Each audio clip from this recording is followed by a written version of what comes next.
እንደ መንግስት በ2023 የዛሬ 5 ዓመት ኢትዮጵያ አፍሪካዊት የብልጽግና ተምሳሌት መሆን አለባት የሚል ራዕይ ሰንቀናል።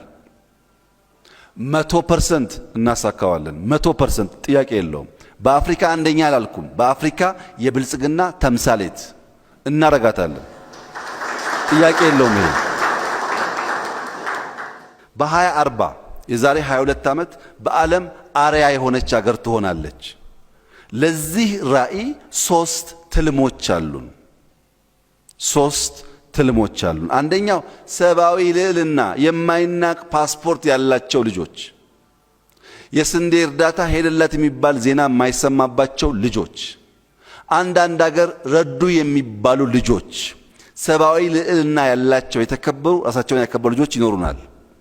ሁለተኛ ኢኮኖሚክ ሉዓላዊነት ይረጋገጣል። ለምሳሌ በስንዴ ራሳችን መቻል ብቻ ሳይሆን እርዳታ አያስፈልገንም ብለን ዲክሌር ማድረግ ብቻ ሳይሆን ያለን የሬቲንግ በዕዳም በሌላም ያለ ሬቲንግ በጣም ባጭር ጊዜ ውስጥ በ2023 ካልኩት በፊት አብዛኛውን ሬቲንጋችን እናስተካክላለን።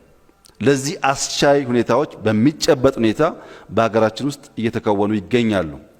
አፍሪካዊት ኃይል መሆን እንፈልጋለን። በምግብ ራስ መቻል ብቻ አይደለም። በአፍሪካ ኃያል ምክር የምትጠየቅ በአፍሪካ ጉዳይ እነ ኢትዮጵያን ካላማከርን የሚባል ሀገር መሆን አለባት። ኢትዮጵያ ትልሙ አንዱ እሱ ነው። ራሷን መቻል ብቻ አይደለም።